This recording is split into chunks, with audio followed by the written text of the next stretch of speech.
Ada satu sisi dari kebaikan yang jarang dibicarakan, sisi yang gelap, licin, dan menyelinap dalam nama kasih sayang dan kepedulian. Kita diajarkan untuk tolong-menolong, memberi tanpa pamrih, menolong siapa saja yang membutuhkan. Tapi bagaimana jika kebaikanmu dimanfaatkan? Bagaimana jika tangan yang kamu ulurkan justru digunakan untuk menarikmu ke dalam lumpur? Islam adalah agama yang menjunjung tinggi amal kebaikan. Tapi Islam juga mengajarkan hikmah, kebijaksanaan dalam bertindak. Ada kalanya menolong orang justru membuat mereka semakin jauh dari tanggung jawab. Ada orang-orang yang hanya muncul saat butuh, tapi menghilang saat kamu dalam masalah. Ada yang datang merendah penuh air mata, tapi begitu tertolong mereka berdiri di atas kepalamu tanpa sedikit pun rasa syukur. Kita perlu membuka mata dan hati. Tidak semua orang pantas untuk dibantu. Ada orang yang menolak belajar dari kesalahan karena tahu akan selalu ada yang menyelamatkan mereka. Ada yang menjadikan bantuanmu sebagai sandaran malas, bukan pijakan untuk bangkit. Dan ada pula yang hatinya busuk, menipu atas nama kesulitan, menjadikan kebaikanmu sebagai keuntungan pribadi. Bila kamu terus membantu tanpa mengenali watak dan niat seseorang, bukan hanya kamu yang dirugikan, tapi juga dia. Karena kamu menjerumuskannya dalam kebiasaan lari dari tanggung jawab. Membantu bukan sekadar memberi, tapi memastikan bantuan itu membawa kebaikan sejati.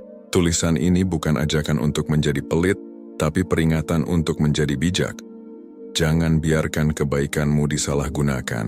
Karena kadang, menolak memberi adalah bentuk kebaikan tertinggi, agar seseorang belajar berdiri dengan kedua kakinya sendiri, dan bukan selamanya menggantung di pundak orang lain. Maka berhati-hatilah. Jangan bantu orang seperti ini. Siapa mereka, bagaimana mengenalinya, dan bagaimana bersikap sesuai dengan ajaran Islam? Mari kita bahas dalam beberapa bagian berikut ini.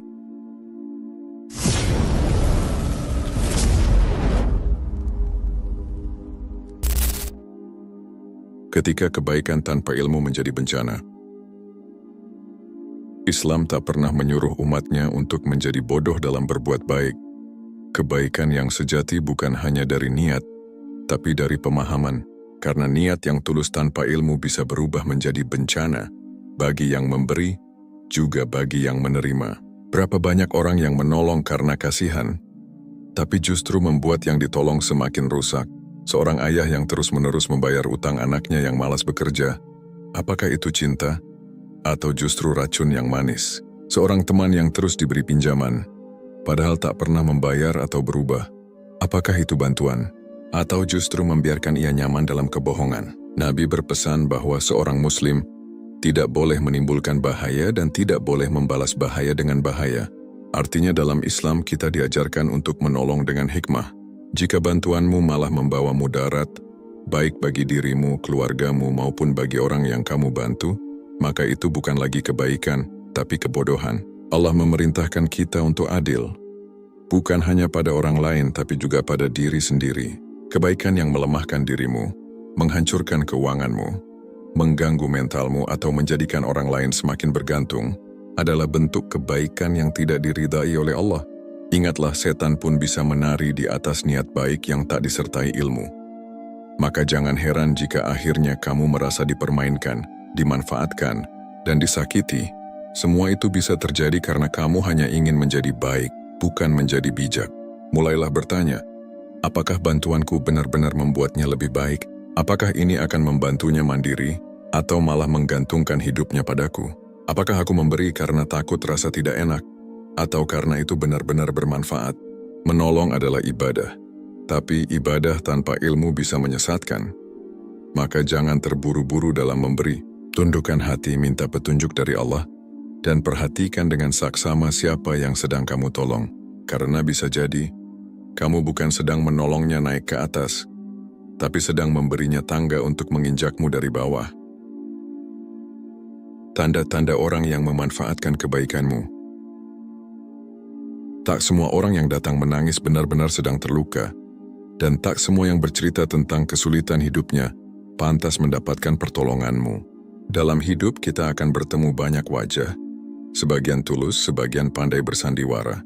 Maka penting bagi seorang muslim untuk memiliki furqan, kemampuan membedakan, agar tidak mudah tertipu oleh topeng-topeng keputusasaan palsu. Berikut adalah tanda-tanda orang yang hanya ingin memanfaatkan kebaikanmu. Selalu datang saat butuh, menghilang saat kamu perlu.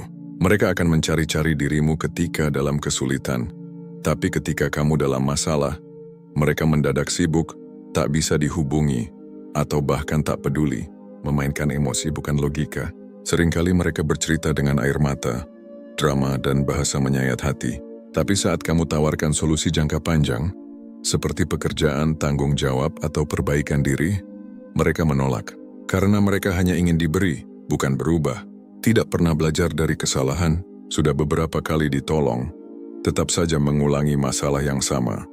Tak pernah ada perubahan, hanya siklus yang berulang. Ini pertanda bahwa dia menikmati kelemahan itu, bukan sedang memperbaikinya, berbohong atau menyembunyikan fakta. Orang seperti ini sering memanipulasi cerita agar tampak menyedihkan. Mereka pandai membuatmu merasa bersalah jika tak membantu. Padahal, banyak fakta penting yang mereka sembunyikan. Merasa berhak atas kebaikanmu. Orang yang memanfaatkan kebaikanmu lama-lama tak merasa berterima kasih. Justru mereka mulai menuntut. Seakan-akan bantuan itu adalah kewajibanmu, bukan kemurahan hatimu. Nabi Muhammad bersabda, orang mukmin itu tidak akan jatuh ke dalam lubang yang sama 2 kali. Hadis riwayat Bukhari dan Muslim. Maka bila kamu terus-menerus merasa dimanfaatkan, itu bukan lagi salah mereka, tapi salahmu yang tak belajar dari pengalaman. Kita diajarkan untuk menolong, iya. Tapi kita juga diajarkan untuk waspada, cerdas, dan tidak menjadi korban dari niat baik kita sendiri. Jangan biarkan empati menjadi jembatan bagi orang lain untuk menjarah waktumu, hartamu, dan ketenanganmu. Batasan dalam menolong. Kapan harus katakan cukup? Menolong itu mulia, tapi tetap harus ada batasnya. Karena bila tidak, yang kamu sebut sebagai kebaikan bisa berubah menjadi racun, meracuni orang yang kamu tolong, dan juga meracuni hidupmu sendiri. Dalam Islam, semua hal memiliki batas. Bahkan dalam mencintai, dalam bersedekah, dan dalam memberi. Allah berfirman, dan orang-orang yang apabila membelanjakan harta, mereka tidak berlebihan dan tidak pula kikir. Dan adalah pembelanjaan itu di tengah-tengah antara yang demikian. Quran Surat Al-Furqan ayat 67. Ini bukan hanya tentang harta, tapi juga energi, waktu dan perhatian. Maka kapan kita harus mengatakan cukup? Saat memberi, tidak lagi membantu. Jika bantuanmu tak menghasilkan perubahan, orang yang kamu tolong tetap malas, tetap mengeluh, tetap mengulang masalah yang sama, maka kamu bukan sedang menolong tapi memanjakan. Dan itu bisa mencelakakan mereka saat bantuanmu merusak kewajiban lain. Kalau karena menolong seseorang kamu jadi menelantarkan keluargamu, meninggalkan pekerjaan, kehilangan kesehatan, atau mengorbankan hal-hal penting dalam hidupmu, maka itu bukan lagi pertolongan. Itu pengabaian. Saat kamu terluka secara mental dan emosional, bila kamu merasa lelah, marah, kecewa, tapi tetap memaksa memberi karena rasa tak enak, itu tanda kamu sudah melewati batas. Kebaikan seharusnya menenangkan, bukan menyiksa. Saat bantuan menumbuhkan ketergantungan. Tujuan dari membantu adalah agar seseorang bisa bangkit dan mandiri. Tapi jika bantuanmu membuatnya semakin tergantung, semakin tidak mau berusaha, maka hentikan.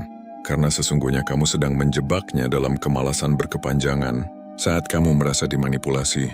Jika kamu merasa sering diatur dengan rasa bersalah, atau ada tekanan emosional dalam setiap permintaan tolong, itu tandanya bantuanmu bukan lagi di jalan Allah, tapi sedang dieksploitasi oleh orang yang egois. Menolong itu ibadah, tapi ibadah pun ada syarat dan rambu-rambunya. Kita tidak sedang menjadi Tuhan bagi hidup orang lain. Ada saatnya kita berkata, aku sudah berusaha membantumu, sisanya sekarang adalah tanggung jawabmu. Karena kadang, justru dengan berhenti menolong, kita sedang membantu mereka untuk belajar menjadi manusia seutuhnya. Ketika menolak menjadi bentuk kebaikan, dalam pandangan umum, menolak memberi sering dianggap sebagai tindakan tidak berperasaan. Tapi dalam Islam kita diajarkan untuk menimbang segala sesuatu dengan adil dan bijaksana. Menolak bukan selalu berarti tidak peduli. Terkadang menolak adalah bentuk kasih sayang tertinggi. Kasih sayang yang tak membiarkan seseorang terus hidup dalam ketergantungan dan kebodohan. Lihatlah bagaimana Rasulullah memperlakukan seorang laki-laki miskin yang datang meminta bantuan. Beliau tidak langsung memberinya uang atau makanan, tapi justru bertanya, "Apa yang kamu miliki di rumahmu?" Orang itu menjawab bahwa ia hanya memiliki selembar kain dan cangkir. Maka Rasulullah menjualkannya dan menyuruh orang itu membeli kapak lalu bekerja mengumpulkan kayu. Setelah beberapa hari ia datang dengan wajah berseri-seri karena telah bisa menghidupi dirinya sendiri. Inilah bentuk kebaikan sejati. Bukan sekadar memberi tapi mendidik. Bukan sekadar mengulurkan tangan tapi membangunkan potensi. Rasulullah tidak membiarkan umatnya hidup dalam kemalasan, bahkan meskipun mereka miskin. Menolak itu bisa jadi penyelamat. Menolak bisa menyadarkan seseorang dari kelalaian. Ketika kamu berhenti memberi, dia akan mulai memikirkan cara untuk bertahan hidup. Disitulah kesadaran dan kreativitasnya mulai tumbuh. Menolak bisa memutus pola manipulatif. Orang yang biasa memanfaatkan empati orang lain akan terus hidup dalam kebohongan jika tak ada yang berani berkata, tidak. Menolak bisa menyelamatkan dirimu sendiri. Ketika kamu merasa terus terkuras secara emosi, harta, atau waktu, kamu punya hak untuk berkata cukup. Melindungi dirimu adalah juga bagian dari tanggung jawab. Menolak bisa memperbaiki hubungan. Bantuan yang diberikan terus-menerus tanpa batas justru bisa menumbuhkan rasa tak hormat. Tapi saat kamu berhenti, mereka belajar menghargai dirimu. Allah memberi manusia ujian. Karena dari ujian itu ada pertumbuhan. Maka jangan merebut kesempatan seseorang untuk tumbuh hanya karena kamu ingin terlihat baik. Berani berkata tidak pada tempatnya bukan kekasaran. Itu adalah kebaikan yang tak semua orang berani lakukan. Bagaimana cara menolong yang benar dalam Islam? Islam adalah agama rahmat. Dalam setiap perintahnya selalu ada keseimbangan antara memberi dan menjaga, antara belas kasih dan ketegasan. Maka ketika kita ingin menolong seseorang, jangan hanya berpijak pada rasa iba. Pijakkan juga langkahmu pada ilmu dan hikmah, karena kebaikan yang benar bukan hanya bermanfaat sesaat, tapi menumbuhkan kemandirian dan kedewasaan jangka panjang. Berikut adalah panduan menolong yang benar menurut nilai-nilai Islam. Luruskan niat minta petunjuk Allah. Sebelum memberi bantuan apapun, tanyakan pada dirimu, apakah aku menolong karena Allah, atau karena ingin diterima, disukai, atau merasa lebih mulia? Lalu mohon petunjuk, ya Allah, jika bantuanku ini membawa kebaikan dunia dan akhirat, mudahkanlah. Jika tidak, jauhkanlah aku darinya. Niat yang benar akan membimbingmu pada tindakan yang benar pula. Berikan bantuan yang mendidik, bukan memanjakan. Jangan selalu memberi ikan, ajarkan mereka cara memancing. Jika bisa, tawarkan solusi yang bersifat jangka panjang. Pekerjaan, ilmu, keterampilan, atau arah untuk memperbaiki diri. Itulah bantuan yang bernilai tinggi dalam Islam. Bantu sebatas kemampuan tanpa menzalimi diri sendiri. Allah tidak membebani jiwa di luar kemampuannya. Maka jika bantuannya membuatmu kewalahan, bahkan menyakiti dirimu atau keluargamu, hentikan. Menjaga diri juga bagian dari amanah. Perhatikan karakter orang yang dibantu. Lihat sikapnya. Apakah ia bersyukur atau menuntut? Apakah ia ingin bangkit atau hanya berlindung dari kenyataan? Jangan ragu untuk berkata tidak pada mereka yang hanya memanfaatkan tanpa mau berusaha sama sekali. Jangan umbar, jangan merendahkan.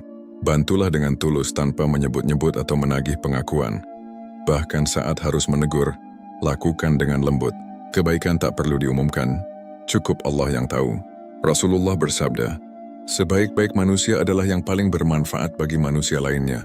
Hadis riwayat Tabrani. Namun manfaat yang sejati bukan sekadar memberi tapi membentuk. Membentuk keberanian, kejujuran, dan keinginan untuk berubah. Karena di akhirat nanti, bukan banyaknya bantuan yang kita hitung tapi kualitas niat dan hikmah di baliknya. Bijaklah dalam menjadi baik. Menjadi orang baik bukan berarti menjadi orang yang selalu berkata iya. Bukan pula menjadi tempat sampah bagi keluhan, atau dompet berjalan bagi setiap permintaan. Kebaikan sejati bukan hanya tentang memberi, tapi tentang membawa manfaat yang benar. Manfaat yang membuat orang lain tumbuh, bukan semakin tergantung. Dalam Islam setiap amal diukur bukan hanya dari keikhlasan, tapi juga dari hikmah dan dampaknya. Kebaikan yang melahirkan kemalasan, kecurangan, atau ketergantungan yang tidak sehat, bukanlah kebaikan yang diberkahi. Bahkan Rasulullah pun tidak memberi kepada setiap peminta, apalagi yang bermalas-malasan atau menipu. Di zaman yang penuh kepura-puraan ini, kita perlu belajar menjadi baik yang cerdas. Jangan biarkan belas kasihmu dimanfaatkan oleh mereka yang tak mau memperbaiki diri. Jangan jadikan dirimu tongkat bagi mereka yang enggan berjalan. Dan jangan biarkan hatimu lelah karena memberi pada tempat yang salah. Beranilah berkata tidak, bila itu demi menyelamatkan dirimu dan menyadarkan orang lain. Karena kadang, menolak adalah bentuk cinta yang paling jujur. Ingat, Allah tidak melihat seberapa sering kamu menolong, tapi seberapa bijak kamu dalam menolong. Maka jadilah pribadi yang lembut hatinya, tajam akalnya, dan kuat keberaniannya dalam menjaga kebaikan agar tetap di jalan yang diridainya. Jadilah baik tapi jangan dibodohi. Jadilah dermawan tapi tetap punya batas. Jadilah penolong tapi jangan kehilangan dirimu sendiri. Semoga Allah menjadikan kita pribadi yang tidak hanya baik, tapi juga bijak, agar setiap kebaikan yang kita lakukan benar-benar membawa cahaya, bukan luka. Rasulullah pernah bersabda, tolonglah saudaramu yang berbuat zalim dan yang dizalimi. Kemudian ada seseorang bertanya tentang bagaimana cara menolong orang yang berbuat zalim. Beliau menjawabnya, kamu cegah dia dari berbuat zalim, maka sesungguhnya engkau telah menolongnya. Hadis riwayat Bukhari dan Muslim.